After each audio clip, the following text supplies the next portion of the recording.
Welcome dear रॉकर्ड, स्वागत है आपका वाटर वर्ल्ड मूवी में। मूवी की कहानी एक ऐसी दुनिया से शुरू होती है जहां पर अब पोलर बर्फ पिघलने के कारण सभी महाद्वीप पानी में डूब जाते हैं, जिसके कारण इंसान इस नए वातावरण के अनुकूल रहने के लिए बड़े मजबूर हो जाते हैं और अब लोग समुद्र में तैरते हुए घरों में रहते हैं, जिन्हें अटोल्स नाम से जाना जाता है। पौधों और मिट्टी की कीमत सोने से भी ज्यादा हो जाती है और ताजे पानी की कमी के कारण लोग अपने यूरिन का प्रयोग खेती करने में करते हैं। लेकिन कुछ लोग अभी भी मानते हैं कि समुद्र के अंत में एक आइलैंड जरूर मिलेगा और लोगों के बहुत से समूह बेहतर जीवन जीने की उम्मीद में उस जगह की तलाश कर रहे होते हैं, लेकिन कोई भी अभी तक उस जगह को ढूंढने में सफल नहीं हो पाता। फिर हमें एक आदमी दिखाया जाता है जिसका नाम मैरिनर होता है और उसके पास एक बोट होती है और वो छोटे से बर्तन में यूरिन करता है और उसे मशीन में डालकर साफ कर देता है और फिर उस पानी को पी भी जाता है।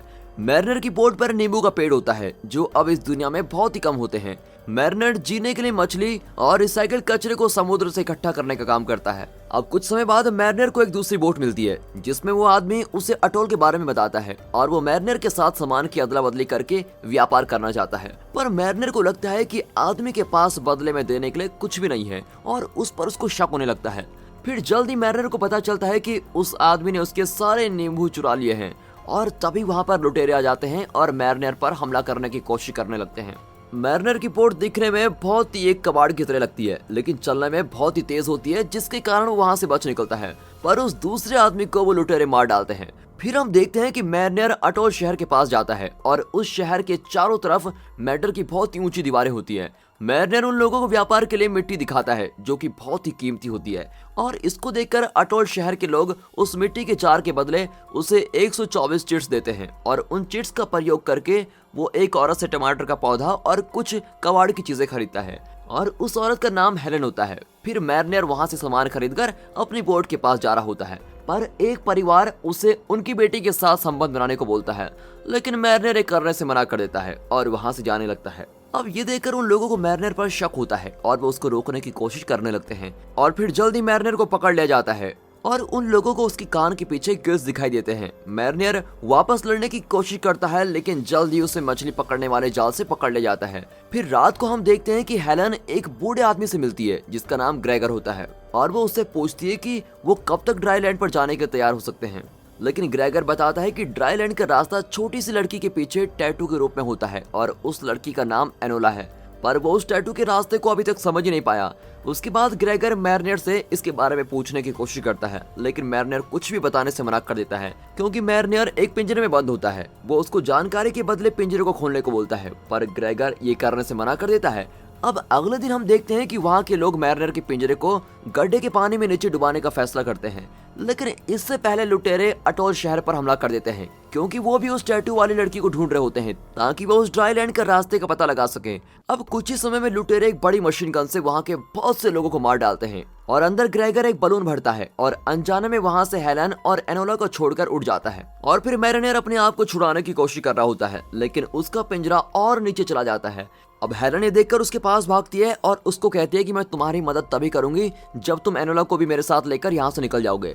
फिर मैरिनर इसके लिए मान जाता है और वो तीनों वहाँ से भाग जाते हैं और लुटेरे उस अटोल शहर पर कब्जा कर लेते हैं और लगातार कहीं भी मशीन गन से फायर करने लगते हैं, जिसके कारण उनके लीडर डिकन की बोट में विस्फोट हो जाता है। लेकिन डिकन समुद्र में डाइव्स लगाकर अपनी जान बचा लेता है और बैटल खत्म होने के बाद भी लुटेरे एनोला को ढूंढ रहे होते हैं क्योंकि उन्हें पता चल जाता है कि उस लड़की के पीछे एक टैटू है जिसकी मदद से वो ड्राई लैंड पर जा सकते हैं और लुटेरे वहाँ के लोगों से एनोला के बारे में पूछते हैं और फिर मरने के डर से वो लोग उन सबको सच बता देते हैं, लेकिन वो लुटेरे उनको सच बताने के बाद भी मार डालते हैं।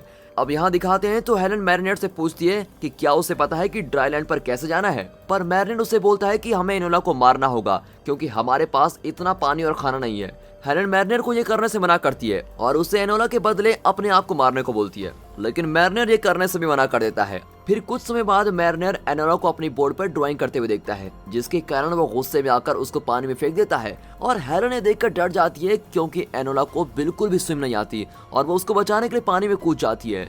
फिर मैरिनर पहले तो उसे पानी में छोड़कर चला जाता है, पर बाद में उन दोनों के लिए वो वापस भी आ जाता है। पर तभी वहाँ लुटेरे प्लेन में आ जाते हैं और उन पर हमला करने लगते हैं। मैरिनर हथियार लेने के लिए नीचे जाता है, पर इतने में हेलन एक बड़ी स्पेयर गन से लुटेरों के प्लेन पर हमला कर देती है और गन से एक मेटल की तार निकलती है जो सीधे प्लेन में जाकर लगती है, जिसके कारण वो प्लेन पोर्ट के चारों ओर चक्कर लगाने लगता है। और फिर मैरिनर ये देखकर जल्दी से उस तार को काट देता है और लुटेरे उन पर शूट नहीं कर पाते, जिसके कारण वो वहाँ से चले जाते हैं। पर मैरिनर की बोट पूरी तरह से तबाह हो जाती है और वो गुस्से में आकर हेलन और एनोला के बाल काट देता है। और दूसरी तरफ दिखाते हैं तो डिकन को एनोला की जगह का पता चल जाता है और वो अपने आदमियों को उसको ढूंढने के लिए भेज देता है। फिर आगे जाते समय मैरिनर को एक दूसरी बोट दिखती है, उसमें एक आदमी होता है और उसके पास एक कीमती कागज होता है और वो मैरिनर से कागज के बदले हेलन को मांगता है। अब हेलन जाने से मना कर देती है पर मैरिनर मान जाता है और उसको भेज देता है। फिर वो आदमी हेलन को अपनी बोट में लेके जाता है और वहाँ मैरिनर उस कागज की जल्दी से जांच करके पता लगा लेता है कि ये कागज तो किसी काम का ही नहीं और जल्दी से उस आदमी की बोट पर जाकर सौदे के लिए मना कर देता है। अब ये देखकर वो आदमी चाकू निकाल लेता है और मैरिनर पर हमला करने की कोशिश करता है, पर मैरिनर उस आदमी को जान से मार डालता है। अब अगले सीन में हम देखते हैं कि मैरिनर मछली पकड़ने के लिए पानी में कूद जाता है और एक बहुत ही बड़ी मछली को अपने हथियार का प्रयोग करके मार डालता है और फिर सबके लिए खाना बनाने की तैयारी करता है। मैरिनर पहले उसके साथ अच्छे से बात नहीं करता, पर अब साथ रहने के कारण वो एनोला से अच्छे से बात करने लगता है और उसको स्विम करना भी सिखाता है और इस तरह मैरिनर और हेलन की दोस्ती अच्छी हो जाती है। अब कुछ समय बाद मैरिनर नोटिस करता है कि लुटेरे उनका पीछा कर रहे हैं और वो जल्दी से उनका पीछा छुड़ाने के लिए एक्स्ट्रा सेल पैरासूट्स का प्रयोग करके वहां से निकलने में सफल हो जाता है। और जब वे सुरक्षित हो जाते हैं तो मैरिनर हेलन से पूछता है। फिर हेलन उसे बताती है कि एनोला के पीछे जो टैटू है वो ड्राईलैंड के रास्ते का नक्शा है, पर मैरिनर उससे बोलता है कि ड्राईलैंड जैसी कोई जगह ही नहीं है। लेकिन हेलन उसकी बात का विश्वास नहीं करती, जिसके कारण मैरिनर उसे एक बड़े से बबल बॉक्स से बंद करके पानी में समुद्र के तल पर लेके जाता है और अपने गिल्स की मदद से पानी में सांस ले रहा होता है और हेलन को वो अतीत की दुनिया दिखाता है जो पूरी तरह से पानी से डूबी होती है और ऊपर एनोला बोट पर उनका इंतजार कर रही होती है। तभी उसको पानी में कुछ दिखता है, जिसके कारण वो जल्दी से छुप जाती है। फिर जब मैरिनर और हेलन ऊपर आते हैं तो देखते हैं कि लुटेरों ने उनकी बोट पर कब्जा कर लिया होता है। फिर लुटेरा का लीडर डेकन उनसे एनोला के बारे में पूछता है, पर वो कुछ नहीं बताते। डेकन उन्हें मारने का नाटक करते हुए हवा में शूट करता है, जिसके कारण एनोला बाहर आ जाती है और लुटेरे उसको पकड़ लेते हैं। अब डेकन मैरिनर और हेलन को मारने का आदेश देता है, पर वो दोनों पानी में कूद जाते हैं और जब तक लुटेरे वहां से नहीं जाते तो पानी के अंदर मैरिनर अपने गिल्स की मदद से सांस लेकर हेलन को सांस देता है। और फिर कुछ समय बाद जब वो दोनों ऊपर आते हैं तो वो देखते हैं कि उनकी बोट को लुटेरे पूरी तरह से नष्ट कर देते हैं। और दूसरी तरफ डेकन एनोला से उसके पीछे बने टैटू के बारे में पूछता है, लेकिन वो कुछ भी नहीं बताती और वहाँ हेलन और मैरिनर निराश हो जाते हैं। पर फिर हेलन अपने आप को मैरिनर को सौंपती है और उसको किस करती है। फिर वो दोनों बोट पर ही प्यार करने लगते हैं।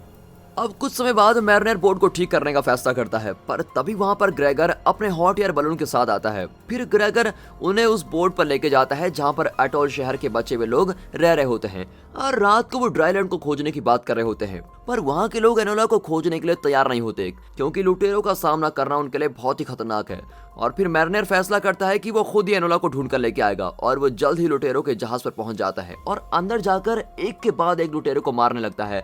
मैरिनर डेकन के पास जाकर बोलता है कि एनोला को छोड़ दे, पर डेकन मना कर देता है। फिर मैरिनर एक आग की मशाल निकालता है और पास के तेल के टैंक में डाल देता है, जिसके कारण एक बहुत ही बड़ा विस्फोट होता है और पास के सारे लोग मर जाते हैं। और फिर मैरिनर एनोला को ढूंढने के लिए ऊपर जाता है, लेकिन डेकन पहले ही एनोला को लेकर प्लेन से भाग रहा होता है और मैरिनर जल्दी प्लेन को रोकने के लिए स्पेयर गन से हमला करता है और मेटल की रस्सी का प्रयोग करके प्लेन को क्रश कर देता है। फिर उसी समय किस्मत से वहां पर हेलन और ग्रेगर हॉट एयर बैलून लेकर आ जाते हैं और जहाज के फटने से पहले मैरिनर और एनोला को रस्सी की मदद से ऊपर उठा लेते हैं। पर डेकन भी रस्सी को पकड़कर ऊपर आने लगता है और हेलन उस पर एक भारी चीज गिराती है और एनोला उस पर किक मार देती है, जिसके कारण वो नीचे समुद्र में गिर जाता है। फिर डेकन जेट स्काई पर कूदकर हॉट एयर बलून पर गोली चला देता है, जिसके कारण फिर एनोला नीचे पानी में गिर जाती है और अब डेकन अपने आदमियों को उस लड़की को पकड़ने को बोलता है। लेकिन तभी मैरिनर ऊपर से कूद जाता है और एनोला को पकड़कर ऊपर लेके आता है और वो लुटेरे आपस में टकरा जाते हैं, जिसके कारण एक बहुत ही बड़ा विस्फोट होता है। फिर हम देखते हैं कि इस बार ग्रेगर एनोला के उस टैटू को समझ जाता है और वो ड्राईलैंड के रास्ते जाने लगते हैं और कई दिनों के उड़ान के बाद वो सब अपनी जिंदगी में पहली बार जमीन को देखते हैं। फिर थोड़ी देर बाद उन्हें वहां पर एक झोपड़ी मिलती है, जिसके अंदर 2 लोगों के कंकाल पड़े होते हैं और उन्हें वहां पर एक नक्शा भी दिखाई देता है, जो सेम नक्शा एनोला के पीछे भी बना होता है। और फिर पता चलता है कि ये झोपड़ी एनोला के परिवार की होती है और एनोला का परिवार उसे इस विश्वास से दूर भेजता है कि वो और लोगों को इस ड्राईलैंड पर लेके आएगी। अब इसके बाद हम देखते हैं कि मैरिनर को यहाँ पर बिल्कुल भी अच्छा नहीं लगता, क्योंकि वो पूरी तरह से इंसान नहीं होता और वो समुद्र में वापस जाना चाहता है। फिर वो एनोला के पास जाकर बताता है कि वो यहाँ से जा रहा है, क्योंकि उसका जन्म ड्राईलैंड के लिए नहीं हुआ है, इसके कारण वो बहुत ही दुखी हो जाती है। और वो मैरियर को बोलती है कि उसे यहाँ की आदत पड़ जाएगी, प्लीज यहीं रह लो। लेकिन मैरियर अपना माइंड नहीं बदलता और जाने से पहले हेलन और एनोला को अपना अंतिम विदा कहता है। और दोस्तों मूवी के अंतिम सीन में हेलन और एनोला एक साथ चट्टान से दूर जाते हुए दिखाई देते हैं और यहाँ पर ये मूवी खत्म होती है। तो दोस्तों इस वीडियो को एक लाइक और चैनल को सब्सक्राइब जरूर कीजिए, आपके कमेंट्स भी हमारे लिए बेहद जरूरी है। और हाँ, साथ ही अपने फ्रेंड सर्कल में इस वीडियो को शेयर जरूर कीजिए। And finally thanks for watching.